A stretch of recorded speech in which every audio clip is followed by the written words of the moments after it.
All right, and we are on air. So good morning and happy Halloween, Mr. Kevin Smith. Welcome. Well, thank you. Good morning, Sandra. How are you? Doing well, thank you. I'm so excited to take some time out this morning to chat with you and learn more about what you've been up to at Fresno State University.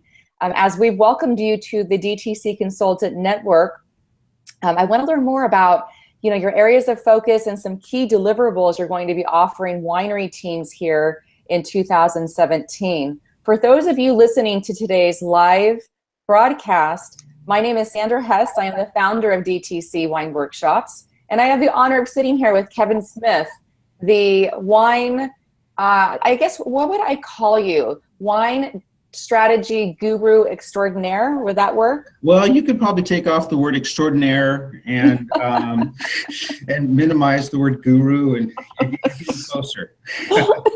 Nice. Well, Kevin, let's open some things up. I really enjoyed our conversation last week. We spent some time together out at Fresno State University. I always love presenting to your enology students in the wine marketing program. And so again, thanks for having me out there. And of course, I even more so enjoyed our lunch together. And in that lunch, I really learned more about where you entered the wonderful world of the wine industry. So why don't we just start there with you sharing with the audience how you got started in this business? Yeah, well, sure. I got my MBA. I started the MBA program here at the Craig School of Business, which is on the Fresno State campus, back in 1998. And they have one of the top entrepreneurship MBA programs in the state. And so that's why I came here. And I focused on the wine industry. I've always loved ag. I grew up in 4-H and FFA, so I loved ag, but I wanted a part of ag that was very social and sophisticated and had a lot of, business nuances to it. So the wine industry made a good fit for me. And as soon as I finished my MBA, my last semester or last year, my graduate project was the Fresno State Wineries Strategic Marketing Plan. So I worked with the chair, Bob Wample, at the winery and put together their marketing plan going forward, which was mostly a focus on direct to consumer. They had a few accounts in town and they weren't doing much with their wines, and we needed to focus on a tasting room experience and a wine club. So with that in hand, I moved out to what I thought was the fastest growing wine region in California at the time, I think, was, in terms of percent growth, was Paso Robles, and I wanted to be there where all the action was, and I like their wines as well. So I actually was my first summer going out there. I really knew I needed to get my hands dirty with just from the ground up, and I was spending weekends out there, living in the back of my car, working with some really amazing wineries like Lenny Coloto and Calcareous and Cloutier Vineyards. And I quickly got an opportunity to start doing some marketing consulting beyond just working in a tasting room or doing events. So I was able to work on a marketing plan with Cloutier Vineyards. And then with Calcareous, it was truly just a business launch experience from the ground up. I was instrumental in helping design what the tasting room was going to look like, put together the wine club, do all the events, do their online store, and that was a great experience for me. I just came in right at the right time with them, and they needed all the help because they were based in Iowa, and the granddad, Lloyd Messler, lived in Paso, but he needed a lot of help, and I got lucky. I was there at the right time in the right place. What interesting timing for you to go in and help this wine family from the ground up, launch their brand in Paso Robles. And it sounds like you did everything from sales and marketing strategy to out in the vineyards, working the harvest. Yeah, a lot of people that work with boutique wineries can definitely attest to, you've got to have your mud boots right next to your laptop, because we're recruited for every step. We did some pruning, we did harvesting. He trained me on the forklift, so we were able to stand in and do crush, and do the whole process, do punch drowns and work the bottling line. And you know, the neat thing about it is that really helps you communicate in the tasting room and give that real personal experience to customers. And they know that there's an element of genuineness there, I think, when you're talking about a specific wine and what's in the bottle. Absolutely. Yeah. So what a wonderful training ground for you, and obviously then to launch out and help other wineries in the DTC Consultant Network. And I think this is a really good segue into understanding more about your goals moving forward. We've gotten to know each other the last, 2-3 years with DTC Wine Workshops, and you and I both get together and chat a lot about latest industry trends in direct-to-consumer wine sales, now a $2 billion industry in wine shipped in 2015. We see more and more wineries shifting their sales model to that more of a 60% direct, 40% wholesale model, especially at that 25,000 to 50,000 case producer. And so we both know there's a lot of opportunity to support wineries, not only in our respective regions in California, but we're seeing wineries from all over the nation reach out to DTC Wine Workshops, asking for more strategic help when it comes to building out online store environments, or building the overall strategy for sales and marketing, wine pricing, distribution mix and models. So I'd like to hear from you about the 2 to 3 key deliverables that you're able to offer wineries as a DTC Consultant Network member. Okay, great. Well, when I first came back from Paso Robles back to the Fresno area, I immediately started working with an organization called SBDC, which is the Small Business Development Corporation, and they help businesses tap into SBA loans. And so what do banks look at in order to secure small to medium-sized business loans, whether you call them phase 1 loans or phase 2 loans or phase 3 loans, all the way up into a venture capital type investment. And those packages are always different in what banks want to look at, or venture capitalists, or even at the beginning, just an SBA loan. So really it's the business launch phase that I love working with, or it's the growth phase. If a winery is looking to grow, and growth can be so many things. It can be that very young winery saying, look, we want to hire our first 3 full-time staff. That's a scary thing for a lot of people. And how are you going to make sure that pays off and put together the right responsibilities for those staff, and make sure that you're getting the most value out of them and they're getting a great experience as well. Or you're going to grow in square footage. Maybe you're finally converting that little bar that you have in the barrel room, and you're going to build a real tasting room across the yard. That's a huge expense. But you even need to treat your digital world as an investment. It's not just a matter of downloading a few free software applications and plucking away on it in the late hours at night. I think investing either in the right outside firm to help navigate things for you, or bringing on the right person, someone from a temp agency to start maybe, or hiring full-time, is really what you need to do if you're going to do the direct-to-consumer. So helping a winery go through a growth phase, helping them establish the right growth goals for 2017. Hey, where do we want to grow? And then strategically plan for that growth, and really how that dovetails with everything else you're doing, making sure that it doesn't take away from everything else you're doing right now, and it makes sense to your brand. Mm-hmm. You're not watering down your brand, you're enhancing your brand. And it's just all going to make sense to what you've done so far, but it's an area that you need to grow into as well. And like I said, whether it's physical space, HR, or maybe you want to expand your footprint in terms of promotion and bring people in from a little bit farther distance.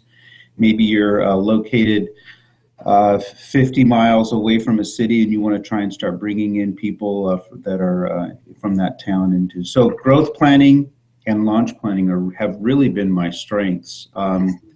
And the plan includes the budgeting, the HR, the strategy, and the marketing. Mm-hmm. So how lucky are we that you have some time on your hands, aside from what you do as a professor there at the Fresno State University, also supporting the Fresno State Winery and events there, but also now that you have some time on your hands to really help out a few wineries really looking to be more strategic with their direct-to-consumer business. And so we're just so grateful to have you on board.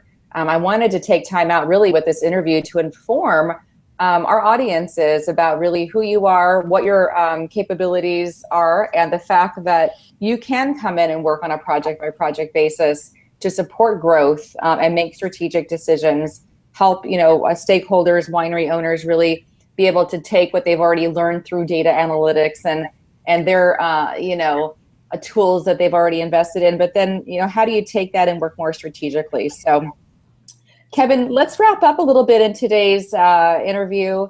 And why don't you share with us, we're wrapping up here, October, it's Halloween already. We're looking ahead, to 2017, wanting to make sure that we finish Q4 strong.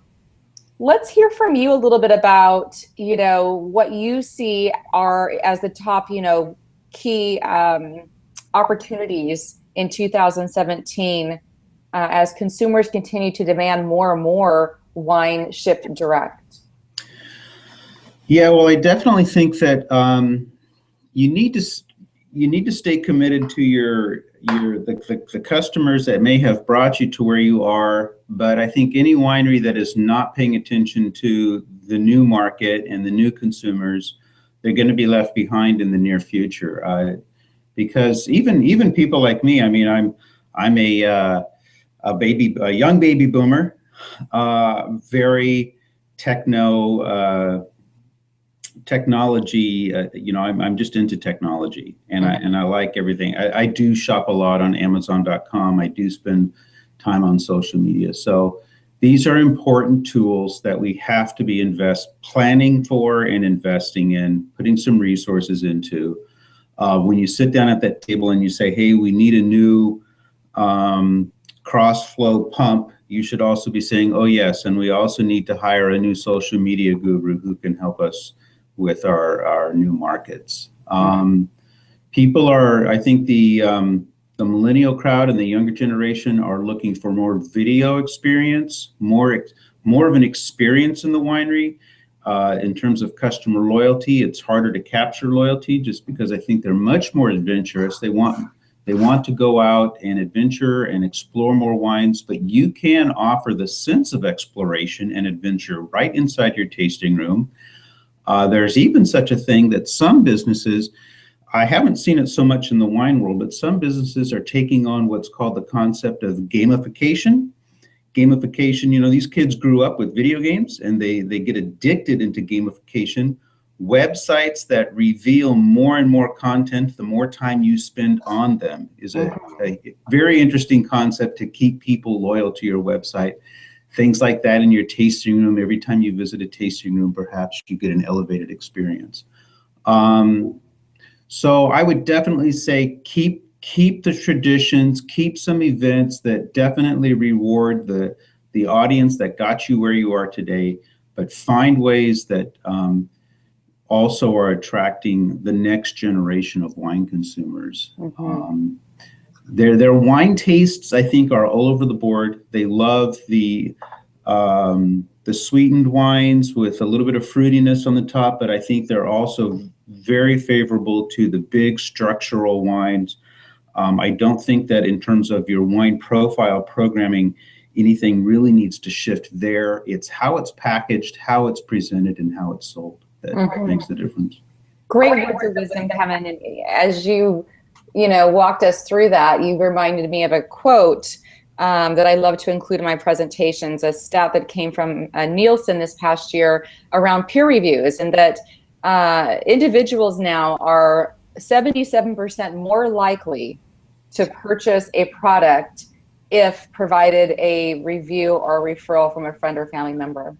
And we're seeing that stat really play out over this past year in e-commerce sites who are using peer reviews, leveraging 5-star ratings and comments on product pages. We're seeing the payoff, in monthly sales reports. with online sales growth. And I know this has been an interesting nut to crack for many wineries throughout the nation over the last 3 to 5 years, as Amazon continues to pave the way. How do wineries really get into that game and see some true traction in the online, from tasting room, from club parties and so forth? So I think you really nailed it when you talk about appealing to the younger audiences, including things like peer reviews or maybe gamification, custom content, sticky content, I call it also, whether it's through the website, social media, and email. So really exciting to get together with you today and talk about the future of direct-to-consumer wine sales in the United States in 2017. Also, for those of you in the audience, Kevin Smith, again, is a new member of the DTC Consultant Network. You can find his bio at dtcwineworkshops.com. Look at the Consultant Network member tab, and you will find his bio as well as his contact information. So a great opportunity to get in touch, schedule an introductory phone call, get better acquainted, and look at ways to become more strategic in selling direct wine in 2017. Kevin, any final words as we wrap up today's interview? Yeah, sure. When it comes to planning, I would definitely plan and budget for success. Statistics show that you are 50% more likely to succeed in your next year if you've put together a strategic plan for it. And that includes making sure your existing staff and vested people have buy-in to that plan. And the only way to get buy-in is to make sure they were a part of putting it together. So make sure it's not just some document that you hand off to them and say, hey, we're going to do this. They should already know what's in it as it's being built. So get buy-in, plan and budget for your DTC marketing for 2017. And then calendarize that plan, put it into an action plan and something you're going to focus on each month. What are your deliverables? What are your metrics? And at the end of the day, what measurements are you going to put in place to make sure your plan was successful at the end of the year? Mm-hmm. So I think those are a few really important tips when it comes to your strategic planning. Thank you. You've given us just some gems today as we've chatted here in the Google Hangouts, the wonderful world of technology, Google Hangouts on air. Yeah, I was disappointed you couldn't give me that cup of coffee over there. Here, I'll try again, Kevin. Let's try one more time, right? Oh my goodness, it's always a pleasure to get together with you. Also, before I wrap up, I did want to mention that the audience also has the opportunity to connect with you online in a series of workshops in 2017.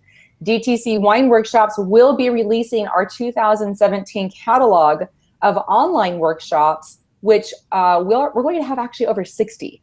So I'm just kind of letting the word out now that, 2016 we delivered 40.